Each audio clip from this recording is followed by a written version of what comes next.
Hello you, I hope you're good. It's been a while. First of all, I just want to say a huge thank you for 1 million views on Sisters of House Black. I still cannot believe I'm saying this. I still cannot believe this is an actual thing. I'm so happy that you are all enjoying it and that you are watching it, and I don't know what else to say, but thank you. Sisters of House Black has been years in the making, and it feels weird to be at this point now where it's done and I can go on to do other things, which I have been doing and I'm really excited about, but this is not what this video is about today. I have done a couple of Q&A videos in the past, but I thought I would do one final Sisters House Black Q&A video after the film has come out, because there's been a lot of repeating questions that I've been getting on my Instagram and everything, and I feel like it's just good to have one place where if you have any questions about Sisters House Black, it might be answered in this video. I asked on my social media on Instagram, and mainly on my Instagram and on my YouTube community, some Sisters House Black Q&A, so I am gonna answer that right now. Okay, so I got a lot of questions about what Bellatrix says to Andromeda in the wedding scene before Bellatrix goes to get married to Rodolphus when they're hugging each other. This scene was really hard to edit because we were kind of hugging close together and it was really hard to capture the sound. We didn't realise how quiet the sound was there, so apologies for that. We really did try to boost up the line that Bellatrix says in that scene, but she basically says, "I know what love is now." A lot of Sisters House Black is up to interpretation for you, but the music box is playing, which Narcissa says is charmed to play when it senses love. So is Bellatrix talking about her sisters? Is she talking about Voldemort? Is she talking about Rodolphus? It's completely up to you. The way that Andromeda reacts to it by saying, "That's not love." I wrote that to be Andromeda thinking that Bellatrix was talking about Voldemort, but that scene is completely up to interpretation for you. I got a lot of questions about costumes and props. I actually did a whole video, like, it's kind of like a, if you remember when you got DVDs and you had a disc too, I kind of made a video like that for Sisters House Black. You can check it out here, I'll link it. I talk about the costume design, why I decided to pick certain things for characters and stuff. Yeah, I got a lot of questions about costumes. As to where I got them, a lot of them were just thrifted from charity shops, mainly all charity shops, to keep it super cheap, and also it's set in the 70s, so we needed that kind of vintage kind of feel to it. Also, I don't know if you've noticed, I'm wearing Andromeda's hat. It's actually my hat that I gave to Abby to wear for Andromeda, but Andromeda's hat. Woo! Oh, this is a really good question. Were there any secret cameos from characters in the franchise that we may have missed? Yes, there was. I feel like I haven't seen anyone comment about this yet, but in the very first scene at Hogwarts, Rita Skeeter is in the background. It is on the fan wiki of Harry Potter that Bellatrix and Rita Skeeter were in the same year, or it's guessed that they were in the same year or at school together. So yeah, Rita Skeeter is in the background, so check that out. Also in Bellatrix's bedroom, there's a poster of Grindelwald in there. Some of you guys may have missed, if you've only watched the film, you probably don't recognise this character, but in the books there's Aunt Wahlberger, which is in Sirius Black's house, which is Sirius Black's mother. She is in the wedding scene and talks to Sirius, so she's actually a real life person. She's not just a portrait. I think they're all the secret cameos. Who disapparated, Andromeda or Bellatrix?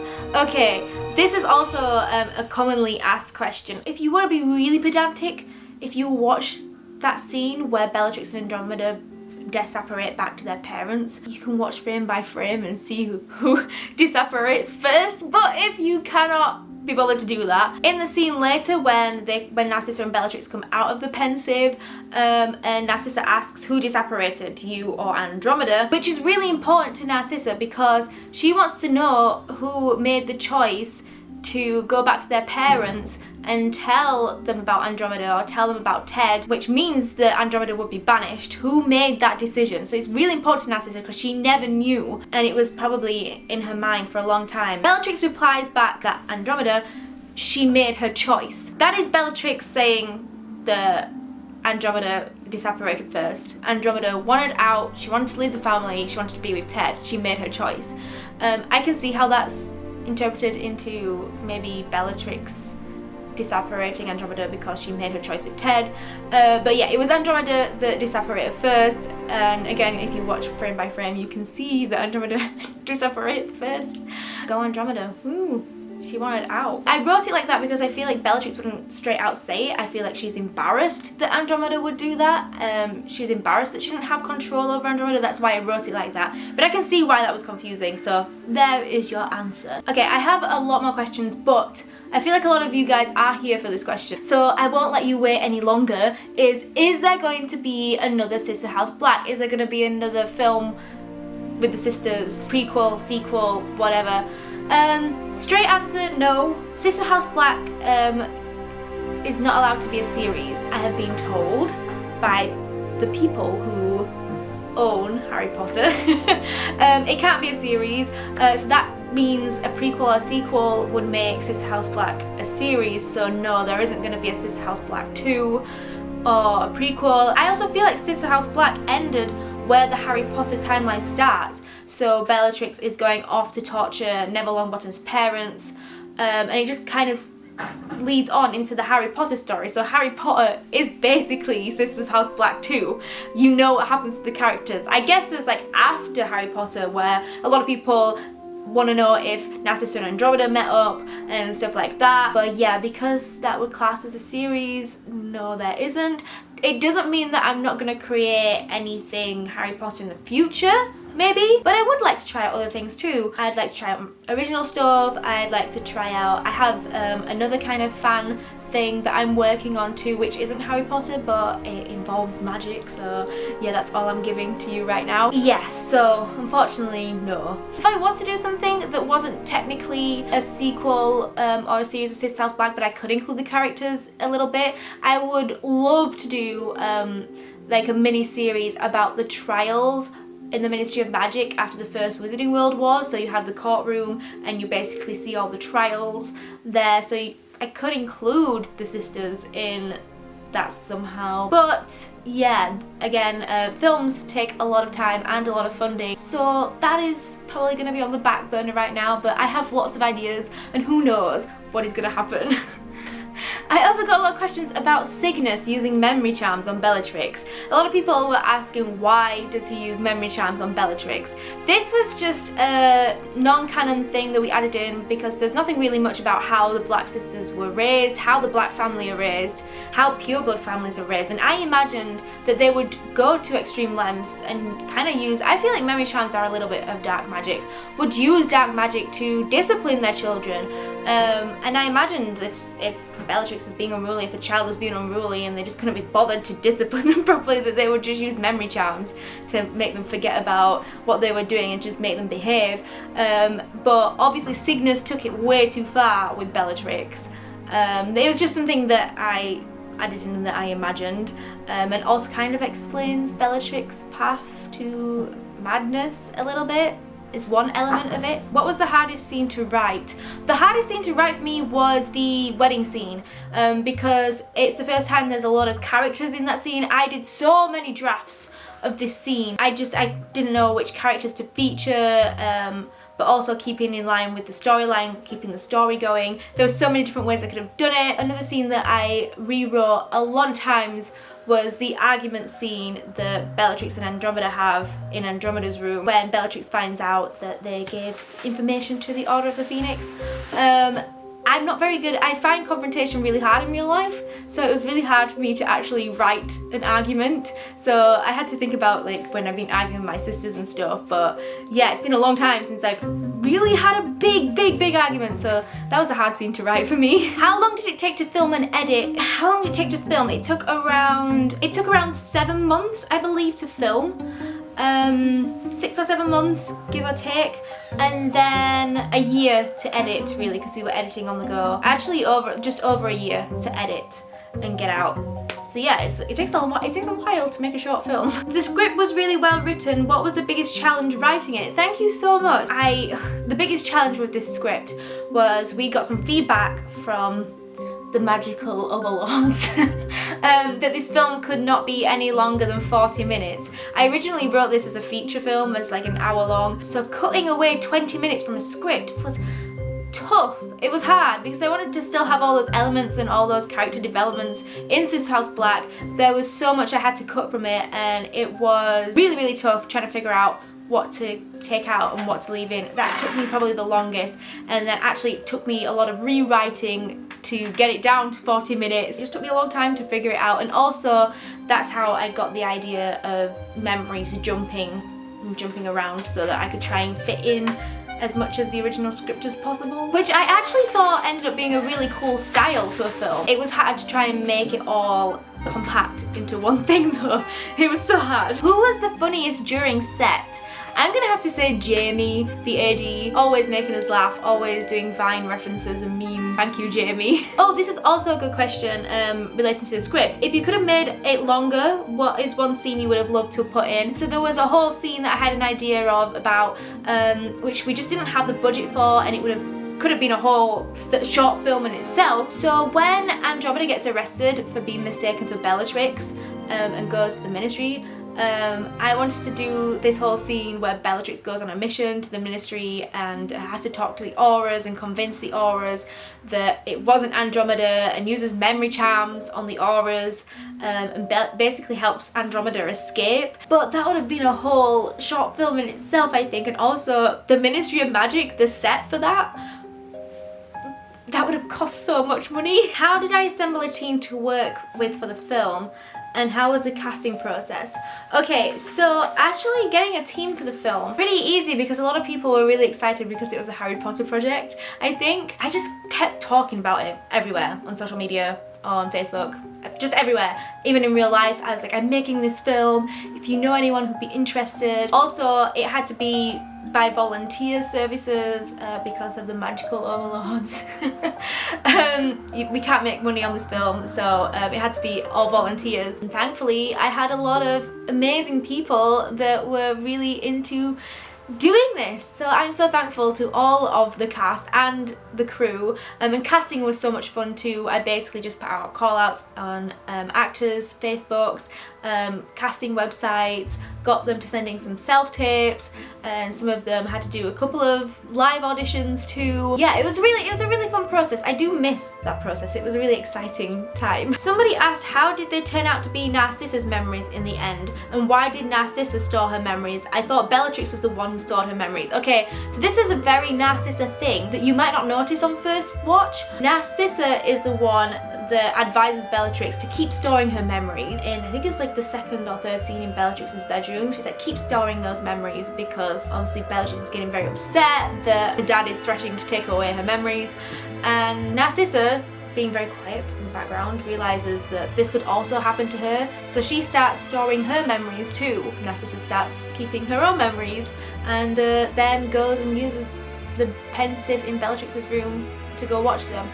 She secretly stores them. It's a very Narcissa, very Slytherin thing to do, a very protective thing to do for herself. And that was supposed to be a twist in the film too, you thinking that they were Bellatrix's memories because we had her dad taking away memories, we saw her taking memories out of her head, but that little subtle hint of Narcissa saying keep storing those memories and being quiet on her reactions to that whole scene at the beginning is a hint to it being all of Narcissa's memories. Also, if you notice, every single scene has Narcissa in because they are her memories. Bellatrix and Andromeda are not in every single scene. What's your favourite scene?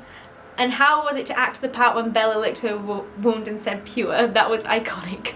Thank you. My favourite scene, it switches. I think my favourite scene is the Voldemort scene. It's really exciting. That could again have been a whole short film in itself if you wrote it out longer, and yeah. I also really liked the pre-wedding scene where Bellatrix, Andromeda and Narcissa are together and the music box starts playing. I really like that scene. the scene where I say pure, that was actually, I do believe, was an improvised thing when we were rehearsing, and then it just stuck, and yeah, that was really fun to do. A lot of people also asked about me acting as Bellatrix and Helena Bonham Carter, and how did I embody Helena Bonham Carter in this. So this was a difficult thing for me to do because me and the director Tom were discussing whether we should add some Helena Bonham Carter elements into it, because it almost feels like impersonation of a character rather than actual character, and we came to the decision to do it like to subtly put hints of her into the film as it progresses, because a lot of people recognise that Bellatrix and really like that Bellatrix. It was really fun to do. Actually, it was really fun to do it. I do wonder how different my Bellatrix would have been if we'd not done that, if it had done something completely different. It was really fun though. It was a really fun experience. I got to learn how to do a different accent. It was really fun to learn different body language, body movements. Like, she holds herself completely differently. Yeah, it was a nice kind of acting experience. Usually you create somebody like from completely like you, I guess.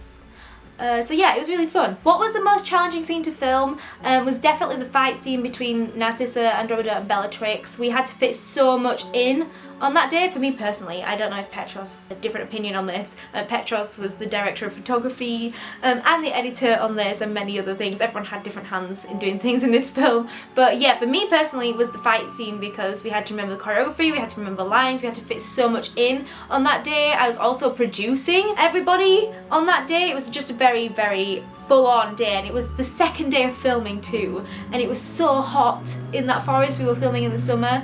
Yeah, so for me it was the hardest scene to film. What wonderful music was that the music box was playing? I mean, have you composed that, or that music already existed? The music, all the music was composed by Matthew J.H. Pearson. Wonderful, wonderful composer. I could not be any more happier with the music in Sister House Black. He did a wonderful job. So yeah, it's original music by him. The music box is probably my favourite piece of music in there actually. What was it like to balance your own creativity with already existing Harry Potter canon? Did you ever find it difficult to not break canon? Oh, one thing was Voldemort's age. I really wish we could have made Voldemort younger because it's so creepy.